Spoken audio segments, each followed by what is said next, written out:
नौशीन यूसुफ नुमाइंदा जियो न्यूज़ हमारे साथ मौजूद है। नौशीन, तफसील बताइए। ये तरामीम है उनमें मजीद तरामीम जो कि कौमी असम्बली से होकर आई थी वो मंजूर कर ली हैं और इसके तहत अब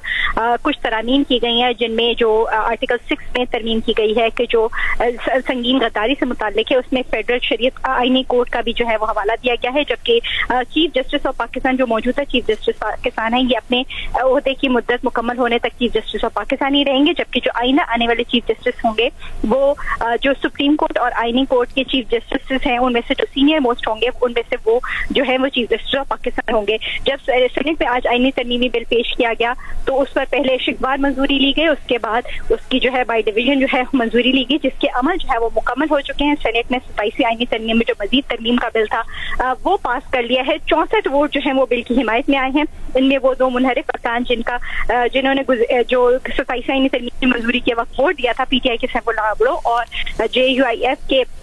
अहमद खान, उन्होंने भी आज ऐवान में आकर इन पर वोट दिया, जिसके ऊपर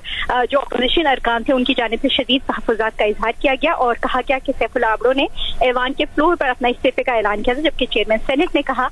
कि दोनों की जानिब से इस्तीफा जो है तहरीरी उनके पास नहीं आया है और ना ही PTI या JUIF ने उनके खिलाफ कोई भी रेफरेंस मूव किया है जो कि उनके पास आया हो। लिहाजा उन्होंने कहा ये दोनों जो अरकान हैं ये ऐवान के ही रुकन है। जिसके बाद आजम नज़ीर तारड़ और इसाक डार ने कहा कि ये दोनों मुअज़्ज़ज़ अरकान जो ऐवान के रुकन है। इसाक डार ने कहा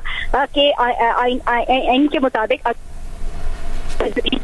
वोट देता है तो दूसरी तरफ जाके वोट देता है, तो ये दोनों अरकान ने अपने जमीन के मुताबिक जो है वो वोट दिया था। जिसके बाद कामरान मुर्तजा जो हैं जो कि JUIF से ताल्लुक रखते हैं उन्होंने कहा कि ये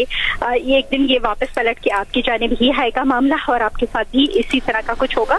जिसके अलावा जब आज सेनेट में जब बाय डिवीजन तरामीम हुई तो जो गुज़िश्ता 27 आईनी तरमीम थी उसमें तो जब पास हुई थी उसमें तो जो ऑपोजिशन की जानिब से कोई वोट नहीं डाला गया था बिल के खिलाफ, लेकिन आज जब तरमीम हुई है जो मजीद तरामीम हुई है उनमें ऑपोजिशन की जानिब से JUIF के 4 अरकान ने इन तरामीम के खिलाफ जो है वो वोट डाला, जबकि जब शिकवार मंजूरी का अमल ही जारी था तो पाकिस्तान तहरीक इंसाफ के जो सेनेटर से वो कार्रवाई पर एहतजाज करते हुए ऐवान की कार्रवाई का बायकॉट करते हुए वॉकआउट कर गए थे, लेकिन उससे पहले उन्होंने ऐवान में जब शिकवार मंजूरी जारी थी तो उससे पहले उन्होंने उस पर शदीद एहतजाज किया था 27 यानी तरमीम में मजीद तरमीम के बिल पर, जबकि सेनेटर सैफुल्लाह अब्दो और अहमद खान जो है वो सैफुल्लाह अब्दो तो सेनेट के इजलास में पहले से ही शरीक थे, लेकिन सेनेटर अहमद खान जो है जब इजलास में आईनी तरमीम की मंजूरी का अमल शुरू हुआ तो उस वक्त ऐवान में तशरीफ लाए, जिसके बाद शिकवार पहले मंजूरी ली गई, एक शिक पर वोटिंग की गई और उसके बाद जो है बाय डिवीजन जो है सेनेट में वोट हुआ, जिसके बाद अब सेनेट ने 27 आईनी तरमीम का बिल जो है वो मजीद तरामीम के साथ मंजूर कर लिया है। जी शुक्रिया नौशीन यूसुफ, आप हमें अपडेट करी थी। पार्लियामेंट ने 27वीं आईनी तरमीम की मंजूरी दे दी है। कौमी असम्बली के बाद सेनेट ने भी इजाफी शिकों के साथ तरामीम मंजूर कर ली है।